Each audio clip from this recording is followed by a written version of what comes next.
बड़ी खबर आपको बता दें कि कैबिनेट की बैठक चल रही है और उसी बैठक में ये मंजूरी दी गई है। तस्वीरें आप देख सकते हैं। क्या आपको ये जानकर के भी खुशी होगी, सुप्रीम कोर्ट की ओर से पिछले 2 दिनों में 2 बड़े फैसले लिए गए और ये 2 बड़े फैसले जुड़े हैं और कैबिनेट की बैठक खत्म हो गई है। बड़ी खबर इस वक्त की हम आपको दिखा रहे हैं। यहाँ पर प्रधानमंत्री के यहाँ से निकलने के लिए धूप भी लग गया है। मोदी सरकार ने आज देश भर के करीब 32 लाख पेंशन भोगियों को तोहफा दिया। जी हाँ, नमस्कार पेंशन धारकों, आप सभी के लिए बहुत ही बड़ी और इम्पोर्टेंट खबरें निकलकर सामने आ चुकी है, जिसके बारे में दोस्तों आज की इस वीडियो के अंदर बात करने वाली है। जी हाँ दोस्तों, बजट के बाद पेंशनर्स को मिला शानदार तोहफा। बजट के बाद यहाँ पर तोहफा मिल चुका है। ब्रेकिंग न्यूज आप सभी के लिए आई है। सरकारी पेंशनर्स को बड़ा तोहफा मिला है। अब 25,000 रुपए तक की मिलेगी छूट, 60% मिलेगी पेंशन। तो आखिरकार 25,000 रुपए की छूट के साथ आप सभी को 60% कैसे पेंशन मिलेगी, इसको लेकर दोस्तों वित्त मंत्रालय के अंदर बड़ा फैसला हो चुका है। और बजट के बाद अब सभी पेंशन धारकों को क्या बड़ा तोहफा मिला है, इसके बारे में दोस्तों आज की इस वीडियो के अंदर बात करेंगे। साथ ही साथ दोस्तों आप सभी के लिए ईपीएस 95 हायर पेंशन को लेकर लेटेस्ट न्यूज निकलकर सामने आ रही है। सेफी ने श्रम मंत्री को उच्च पेंशन पर घेरा। कर्मचारी भविष्य निधि संगठन उड़ा सुप्रीम कोर्ट के आदेश की धज्जियां। जी हां दोस्तों, यहां पर जो है ईपीएस 95 हायर पेंशन को लेकर भी श्रम मंत्री के द्वारा यहां पर बड़ी खबर निकलकर सामने आ चुकी है। वहीं दोस्तों अर्धसैनिक बलों के लिए सदन में विपक्षी नेताओं ने पुरानी पेंशन योजना यानी कि दोस्तों ओपीएस की मांग आप सभी के लिए उठा दी है, जिसमें दोस्तों सांसद दीपेंद्र हुड्डा ने केंद्रीय अर्धसैनिक बलों और जवानों को 100 दिन के अवकाश की मांग की। साथ ही उनमें पुरानी पेंशन योजना लागू करने की बड़ी मांग कर दी है। ये मुद्दा आप सभी के लिए मानसून सत्र में दोस्तों प्रमुखता से उठाया जा रहा है। तो दोस्तों इन तीनों बड़ी खबरों की चर्चा आज की इस वीडियो के अंदर करने वाली है। इसलिए आप सभी पेंशन धारकों से निवेदन है कि अगर आप पहली बार इस चैनल पर विजिट कर रहे हैं, वीडियो को पहली बार देख रहे हैं, तो दोस्तों चैनल को सब्सक्राइब कर दें और वीडियो को आप लास्ट तक जरूर देखें, जिससे आप सभी को पेंशन से जुड़ी हर बड़ी खबर सही सटीक और तथ्यों पर आधारित पता चल सके। तो चलिए बिना किसी देरी के पहली बड़ी खबर की शुरुआत करते हैं। सरकारी पेंशनर्स को बड़ा तोहफा कैसे मिला है, 25,000 रुपए तक की छूट, यहाँ पर 60% पेंशन कैसे मिलेगी।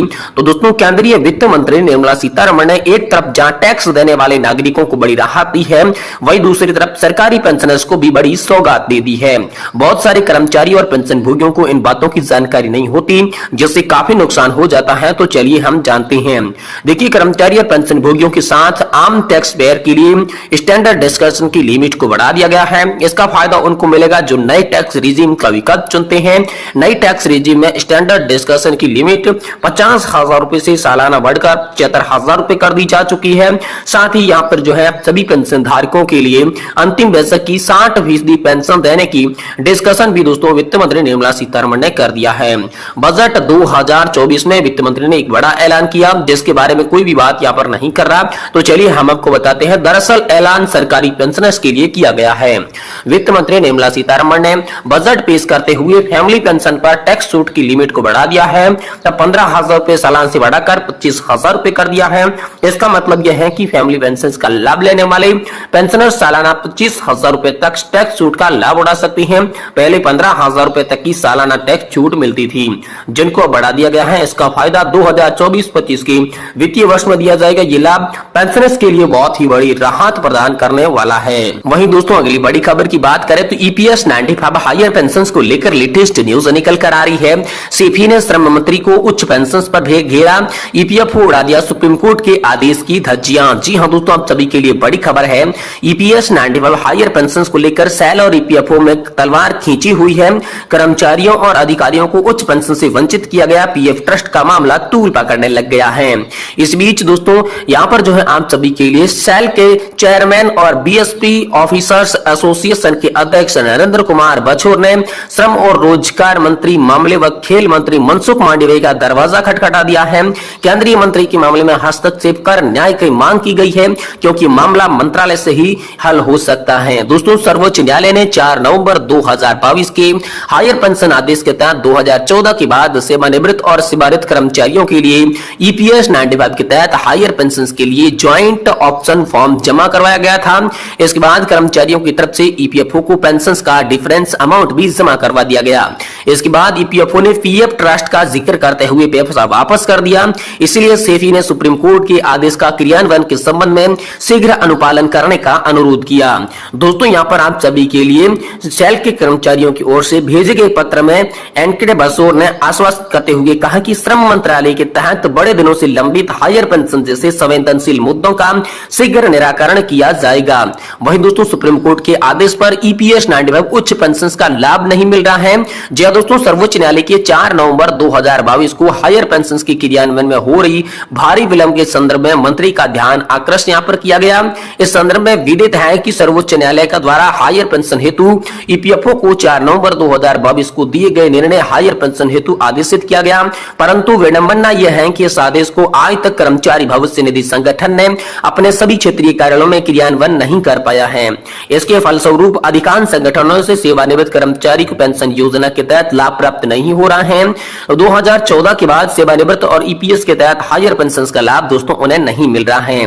तो सुप्रीम कोर्ट के निर्देश के अनुसार जिन सदस्यों के पहले अपने विकल्प का प्रयोग नहीं किया था उन्हें यहाँ पर जो है आदेश की तारीख 4/11/2022 के 4 महीने की विस्तृत भीतर ही संशोधित योजना के तहत ऐसा करने की अनुमति दी जानी चाहिए। ईपीएफओ द्वारा बार बार विस्तृत ईपीएफओ समय सीमा को कई बार बढ़ाया है।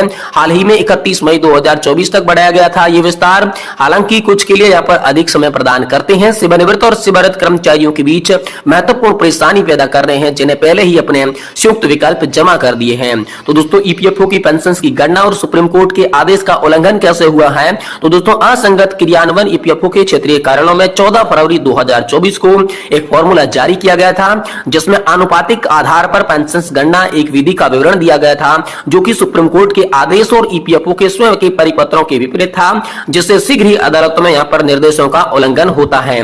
पेंशन की गणना के मुद्दे को ईपीएस 95 के से पहले सेवानिवृत्त के लिए पेंशन गणना पर्याप्त में समाधान नहीं किया गया। इसके अतिरिक्त पेंशन भोगी अंतर राशि पर ब्याज का भुगतान करना पड़ता है। ईपीएफओ ब्याज के साथ पेंशन बढ़ाने की भरपाई नहीं करता।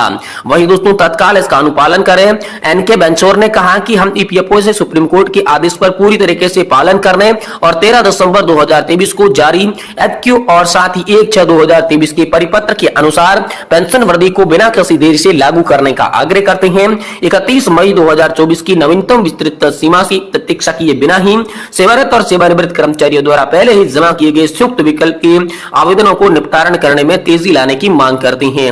कानूनी आदेशों के विपरीत आनुपातिक समायोजित को छोड़कर उच्च न्यायालय के आदेश के अनुसार ही सही गणना पद्धति यहाँ पर मानी जाएगी और पेंशन वितरण में देरी के कारण किसी भी बकाया का भुगतान ब्याज का भुगतान करके पेंशन भोगियों को उचित मुआवजा भी दिया जाए।